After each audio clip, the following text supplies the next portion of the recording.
big, huge, sort of snowy clearing into a big patch of forest. And past that forest, you can kind of make out a bit of a sort of an ice river with floating ice bits kind of floating around. And the eagle sort of swoops down into this cluster of forest. It seems a bit weird at first, but you just decide to just trust him and follow through.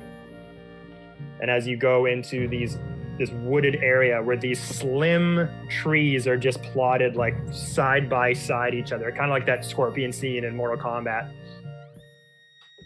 You make your way in and you can see a bright light sort of dim in the distance. You make your way closer and closer and you see an encampment of a few tents sort of lined up and a bonfire in the middle of it. And as you get closer, you get out of your cavern and you see the Loxodon swoop down, change back into his mastodon form, land on the ground, and seemingly talking to a group of people that you all never seen before. And getting a good look at them, they're all varying races as well. One looks like a small little female goblin. Another one looks like a tall, slender Githyanki. Female human with olive skin with white tattoos on their forearms with long brown hair, glasses. A half elf, again bundled up in cold weather jacket and pants, boots, that's kind of on a rock nearby playing on an ethereal flute. And a half orc that's tending to this beehive of sorts dangling off a tree with a bow slinging off the back. And these kind of characters are all just sort of surrounding this bonfire as you see the Loxodon kind of talking calmly to what seems to be around an 85-year-old woman. The big cloak over their head. It's hard to see their face, but you see this kind of old shape of a human kind of curled over as this big, tall Loxodon is kind of talking to her.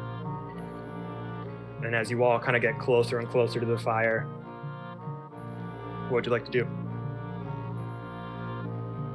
Well, I'll greet them and do introductions and also actually formally introduce myself now. So I'll tell them, approach. All things are safe here, for the time, at any rate. I have not formally introduced myself. I am Tun Kalaki Hala Anupe. You may call me Tun. These are the members of the Ghostwood clan. Throx Noka.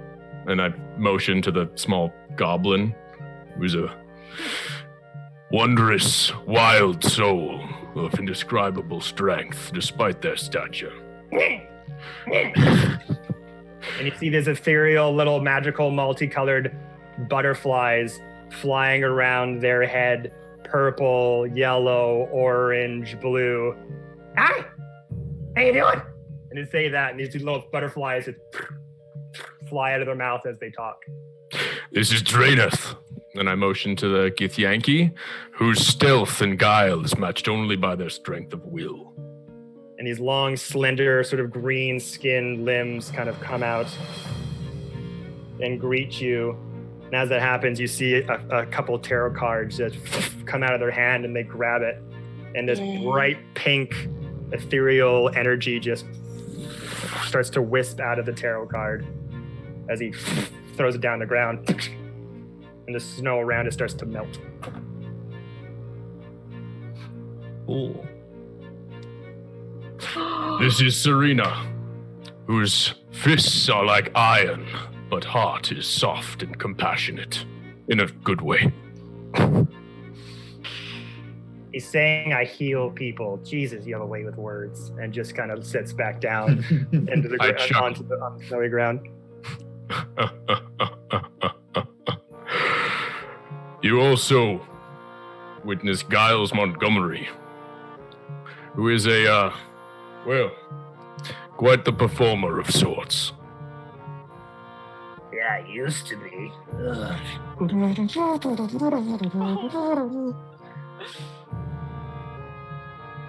Yeah, and then I'll motion to the orc who's tending the beehive. And I'll say, that is Castor. I'm fond of him. He has a great care and compassion for the smaller creatures in nature, who are too often overlooked. The size doesn't matter. You should know that by now. They're just tending to this beehive and just like working it in weird ways. And you see this sort of swarm of insects starting to sort of mutter around, like swarming around its head around this beehive-like thing. And then he kind of like, no. Oh, they're fine. I think they're friends. I don't know. It doesn't matter. We'll kill them. It's fine. Don't worry about it. Just go over there for a minute. And you see this swarm just kind of just has like this like 50 or 60 so little tiny bugs just and just leave out of the field. So I laugh at that. Deep chest laugh. Perhaps I'm biased on the size thing. But please, I would have your names as well if you are to enter our sanctum. Well, boys, Tarek, Fiend.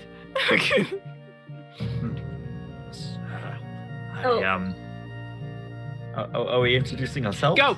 Barrel, I don't know what's go! We're awkward. I am Tarek. I am Mr. Fiend. It's nice to meet you. He looks at the goblin on the ground and says, much power comes from small packages. I'm Ramira. Farrell. A pleasure, I'm sure. If we were to give ourselves a title, we would say we were the Frostbreakers. Part of the men and women who have defeated the Farrell Prince raises of a hand. Frost. We didn't give ourselves that title. Fiend picked that. No, we didn't. It was given to us by the... Behind the giant woolly mammoth is that sort of old-looking soul with a sort of a back kind of hunched and a big black cloak kind of hiding their face, but still had the adornments of winter clothing all around them. Oh, the Frostbreakers, eh? Oh, God. That was quite a battle from what I've heard. And he just kind of, this frail person starts to come towards you from behind the Loxodon. And the light, the bonfire kind of flicking around behind them, making very deep shadows in all directions. The shadow of the face is kind of hidden. I would gladly welcome someone of that great stature into our midst. We do welcome all misfits and outsiders of sorts. And the cloak is raised, and you just see this withered old woman that, again, looks around like 85 years old, with just wrinkles all deep-set in her face, big string of white hair just hanging down from one side, half of her face tattooed with this with a look of a skull on the other half. Welcome. I love her. My name is Esther Fleming. I take Esther's hands and put my forehead to them.